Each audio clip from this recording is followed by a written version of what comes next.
Welcome! Today we're going to dive into a really fascinating way of looking at a potentially turbulent future. Now, the source material we're exploring isn't some crystal ball trying to predict exact events for 2026. Instead, think of it as a pressure map, something to help us understand the major forces at play and, more importantly, how we can actually respond to them with some intention. This quote right here from the introduction of the source material, it just captures the whole message perfectly. The focus isn't on the storm itself. It's not about being scared of it. It's about our ability to steer through it. This whole thing is about empowerment.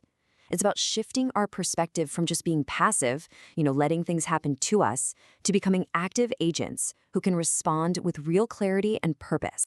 So yeah, think of this less as a list of scary prophecies and much more like a map. We're going to explore a few key areas of potential pressure. And even more important, we'll really dig into the strategies the source suggests for responding to a world that might be facing some pretty significant changes. This is the big question, right? This is what we're going to keep in our minds as we go through this. The source material keeps circling back to this one idea, shifting the focus from prediction to preparation. It's a kind of mindful readiness, not paranoia.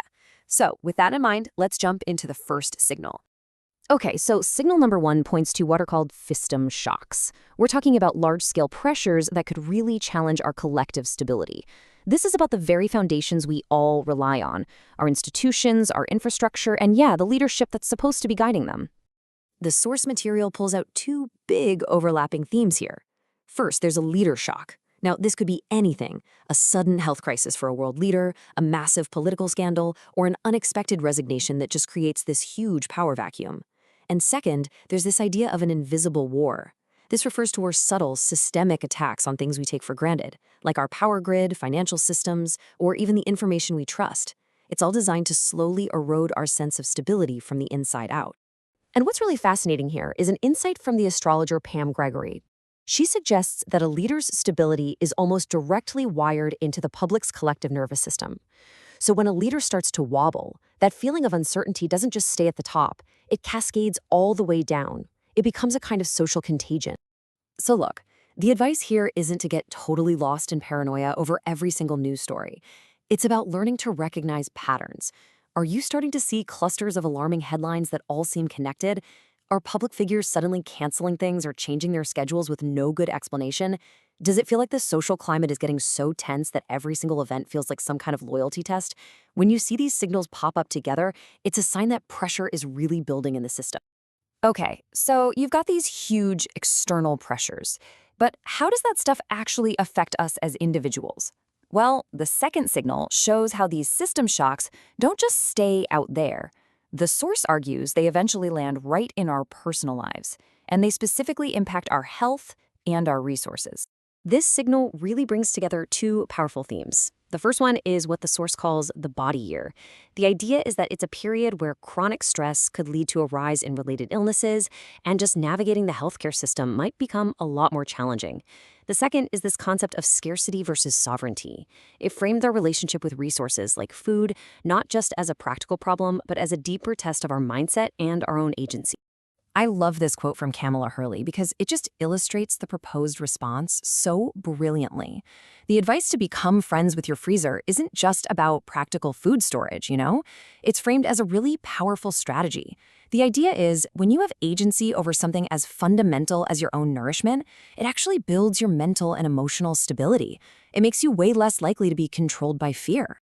So what does an empowered response actually look like in the real world? Well, the source material consistently points to this clear three-step approach. First, regulate your nervous system. You have to start with your own internal state, using simple daily practices. Second, simplify your life. Where you can, try to reduce your dependence on these really complex, fragile systems. And third, build quiet readiness. This just means preparing calmly and intentionally without any of the panic. And this brings up a really crucial point. The message isn't simply, hey, you're on your own, good luck. It's more of a strategic call to build up our personal resilience and focus on our health before we find ourselves in a situation where we have to negotiate with these big impersonal systems, whether it's healthcare or insurance or supply chains that, may not be designed with our individual well-being in mind. All right, now for a really fascinating and pretty complex signal. This one challenges our very perception of reality. It puts our ability to figure out what's true to the ultimate test.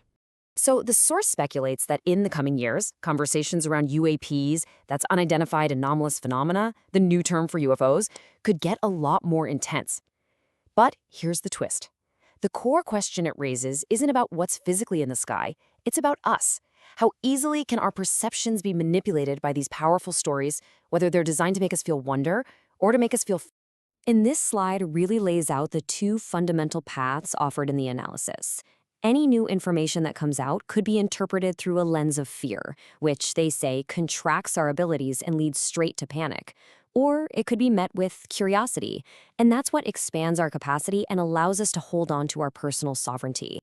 This is such a powerful quote, attributed to the seer Baba Vanga, and it just gets right to the heart of the argument. It suggests that our emotional response to the unknown is what truly matters, way more than whether we believe in a specific thing or not. In this way of looking at it, the real test isn't one of belief, it's a test of fear. Okay, so after looking at system shocks, our personal well-being, and these deep tests of belief, what's the one single message that ties all of these signals together? What's the common thread running through all of it? Across all the different topics and all the different voices in the source material, the advice consistently comes back to these 4 points.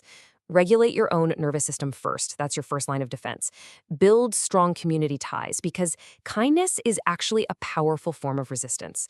Stay human. Refuse to let the external chaos turn you cold. And finally, practice that quiet, calm readiness. Ultimately, this whole exploration really just leaves us with this one question.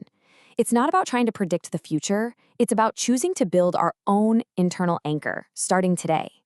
The final message from the source is that while the world outside might get turbulent, our own steadiness is something we can actually cultivate.